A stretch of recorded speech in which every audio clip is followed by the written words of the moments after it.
बोंजूर आतोस। नमस्कार। आज बहुत इंटरेस्टिंग टॉपिक पे हम बात करने जा रहे हैं। नए नए स्टूडेंट आजकल बहुत आ रहे हैं जिनको फ्रेंच सीखनी है।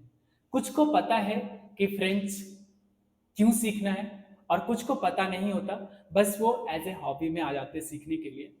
मार्केट में बहुत ज़्यादा आजकल जो तरीका है फ्रेंच को समझाने का, सिखाने का, वो बहुत ही कॉम्प्लिकेटेड है। बहुत कम ऐसे एकेडमी मार्केट में अवेलेबल है जो आपको सीधा सीधा समझा दे। प्रॉब्लम क्या होता है कि यहाँ पे दो चीजें जानना बहुत जरूरी है कि आप फ्रेंच क्यों करना चाहते हो। पहली चीज, एक तो होता है शौक से आप फ्रेंच सीखना चाहते हो, दूसरा आपकी रिक्वायरमेंट है। दो तरह की रिक्वायरमेंट आपके पास हो सकती है। एक आपका खुद का बिजनेस हो सकता है, जो फ्रेंच सीख के आप अपने बिजनेस को इनहेंस करना चाहते हो। मोर देन 29 कंट्रीज जहाँ पे फ्रेंच बोली जाती है। दूसरा, आप फ्रेंच रिलेटेड कोई भी एग्जाम निकाल के जॉब के पर्पज से या फिर पीआर के पर्पज से आप करना चाहते हो। ये सारी चीज जो है वो एक ही रो से होके गुजरता है कि फ्रेंच का या तो आपको एग्जाम देना है तो, या फिर आपको फ्रेंच सीखनी है तो। इन सब में एक ही रास्ता है कि आपको अच्छे से बोलना आना चाहिए, अच्छे से सुनना आना चाहिए और अच्छे से लिखना आना चाहिए। मतलब कि अप टू B2 लेवल तक का ज्ञान आपको फ्रेंच के अंदर होनी चाहिए। ये बहुत अच्छी बात है, सारे लेवल्स की बात करते हैं। बट आपको यदि वाकई में फ्रेंच सीखनी है तो आपको लेवल में नहीं फंसना है, क्योंकि लेवल में यदि आप फंसे तो आप बाद में जाके या तो फ्रेंच को ड्रॉप करोगे और बाद में आपके दिमाग में हमेशा के लिए ये बैठ जाएगा कि फ्रेंच बहुत टफ है और ये हो ही नहीं सकता। क्योंकि मार्केट में दो तरह के एकेडमी है, एक जिनका पूरा मकसद है पैसे कमाने का और दूसरा जिनका पूरा मकसद है फ्रेंच सिखाने का। यदि जो भी फ्रेंच सिखाने के मकसद से बैठे हुए, वो आपसे कभी भी लेवल की बात नहीं करेगा, करेगा भी तो लेवल के अकॉर्डिंग लेके नहीं जाएगा। लेकिन जिसको पैसा कमाने, वो बिल्कुल लेवल पे स्ट्रिक्ट रहता है और लेवल के अकॉर्डिंग ही लेके जाएगा आपको। अब ये दोनों में क्या डिफरेंस है कि लेवल के अकॉर्डिंग गए तो क्या होगा और लेवल के अकॉर्डिंग नहीं गए तो क्या होगा, क्योंकि दोनों एक ही जगह जाके मिलता है। जो लेवल के अकॉर्डिंग नहीं भी ले जाएगा वो भी आपको B2 तक पहुंचाएगा, और जो लेवल के अकॉर्डिंग ले जाएगा वो भी आपको B2 तक ही ले जाएगा, क्योंकि B2 बेंचमार्क है। अब प्रॉब्लम क्या है कि लेवल के अकॉर्डिंग गए तो क्या नुकसान है और लेवल के अकॉर्डिंग नहीं गए तो क्या फायदा है। ठीक है, अब दोनों ही चीज समझने के लिए आपको थोड़ा सा यहाँ पे आना पड़ेगा। और देखो, जैसे मार्केट में क्या है कि जब आप फ्रेंच की इंक्वायरी करते हो तो आपको बताते हैं कि A1, A2, B1, B2, C1 और C2, ये दोनों तो आपका लिटरेचर पार्ट है। और आपको सर्टिफिकेट यदि किसी की भी लेनी है तो बेंचमार्क B2 है। B2 तक आप करके जाते हो तो आप पूरे फ्रेंच रिलेटेड कहीं भी या तो जॉब करो, एग्जाम निकालो, हर जगह पे B2 तक अवेलेबल है। उससे ज्यादा कोई मांगता नहीं है तो बहुत अच्छा है और नहीं है तो भी बहुत अच्छा है। ठीक है, अब क्या होता है जब आप मार्केट में इंक्वायरी करते हो तो वो बोलते हैं कि सर पहले मैं आपको A2 सिखाऊंगा, फिर मैं आपको सॉरी पहले मैं A1 सिखाऊंगा, फिर मैं आपको A2 सिखाऊंगा, फिर मैं आपको B1 सिखाऊंगा, फिर मैं आपको B2 सिखाऊंगा। ठीक है, फिर आप एग्जाम की तैयारी, जो भी एग्जाम निकालना चाहते हो आप निकाल सकते हो। या फिर बहुत सारे मार्केट में ऐसे भी है कि हाँ सर पहले आप A1 खत्म कर लो, फिर आप A1 का एग्जाम दे देना, फिर आप A2 खत्म करना, फिर A2 का एग्जाम दे देना, फिर आप B1 का खत्म करना, B1 का एग्जाम देना। होता क्या है, क्यों मुझे क्या A1, A2, B1, B2 सबकी सर्टिफिकेट चाहिए? नहीं चाहिए आपको। आपको सिर्फ सर्टिफिकेट हायर लेवल ही काउंट होता है और रिसेंटली काउंट होता है।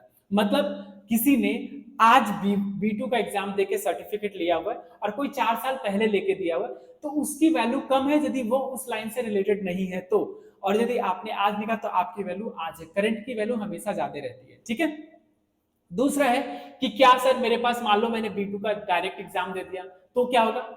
ऑब्वियसली कोई दिक्कत नहीं है, आपने B2 तक, ये कोई आपसे पूछने नहीं जाएगा कि आपने A1 कहाँ है, A2 कहाँ है, B1 क्या है, आपको कोई नहीं पूछेगा।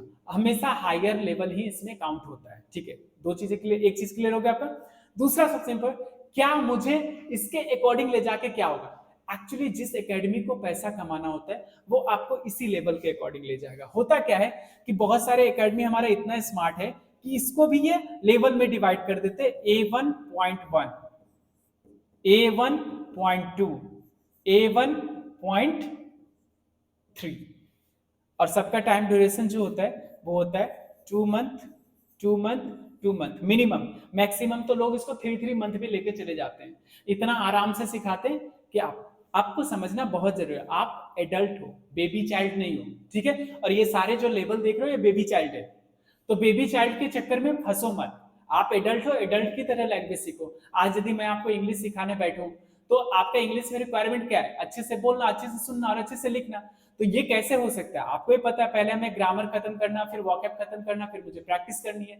थिंकिंग, इसमें लेवल लाके कहां से रखना है कि हाँ जी beginner level, advance level, super advance, इसका एडवांस, उसका कुछ करने की जरूरत नहीं है। आप अपना आंख कान नाक खोल के बैठो, क्योंकि मार्केट में बहुत सारे लोग बैठे हुए हैं जो आपको कभी भी काट सकते हैं। तो प्रॉब्लम क्या है? तो अब जैसे मान के चलो 6 मंथ तो आपको एक लेवल खत्म करने में लग रहा है, फिर 6 मंथ यहाँ लगेगा, फिर 6 मंथ यहाँ लगेगा, फिर 6 मंथ यहाँ लगेगा, और पैसे भी एक एक लेवल का लोग यहाँ से 10,000 से लेके 15,000 तक चार्ज करते हैं। अब आप सोच लो कि कितना महंगा पड़ गया आपको, ठीक है। और ऊपर से जब समझ में नहीं आया तो और बेकार। तो इससे बेटर है कि इस लेवल के चक्कर में मत फंसो। जब आप फ्रेंच रिलेटेड कोई प्रॉब्लम आपको आती है कि फ्रेंच सीखनी है, तो सबसे पहले 2 चीजें ध्यान रखो कि मुझे फ्रेंच करके एक एग्जाम निकालना है। आप अपने माइंड में ये रखो, एग्जाम कोई भी हो सकता है, ठीक है। और हर एग्जाम का एक ही पैटर्न है कि वहां पे आपको बहुत अच्छे से लिखना आना चाहिए, बहुत अच्छे से सुनना आना चाहिए, और बहुत अच्छे से आपको बोलना आना चाहिए। यही रिक्वायरमेंट है, ठीक है। यही रिक्वायरमेंट फ्रेंच एग्जाम के, कोई भी एग्जाम आप देने जाओगे ना, सब में यही रिक्वायरमेंट है। तो हमें बेवकूफ क्यों बनना, ठीक है। तो हम क्यों ना इस पे फोकस करें। तो अब इस पे फोकस करने का हमें बेनिफिट क्या होगा? तो इस पे फोकस करने का हमें बेनिफिट है, इसको आप रॉ पे तैयार करो, 3-3-3, 3 मंथ 3 मंथ और 3 मंथ। 3 मंथ में आप राइटिंग और वॉकअप पे कंसंट्रेट करो अपने टीचर के साथ में। इसकी लेवल रखना up to B2 level. Teacher को पहले ही बता दो कि सर मुझे B2 लेवल करनी है, लेकिन मुझे लेवल वाइज नहीं आनी है, ठीक है। तो हमें जो ग्रामर आप सिखाओ ना और जो वॉकअप सिखाओ, उसकी लेवल वेटेज होनी चाहिए अप टू B2 लेवल। और इसमें 3 मंथ या 4 मंथ आपको लग सकता है, डिपेंड ऑन आपका क्लास कैसे चल रहा है, ठीक है। इसके बाद 3 मंथ आप नेटिव स्पीकर के साथ लगाओ, जहां पे वो आपका राइटिंग, ओरल और लिसनिंग की प्रैक्टिस कराएगा, ओके। और उसके बाद आप 3 मंथ यहाँ एग्जाम प्रैक्टिस में लगाओ।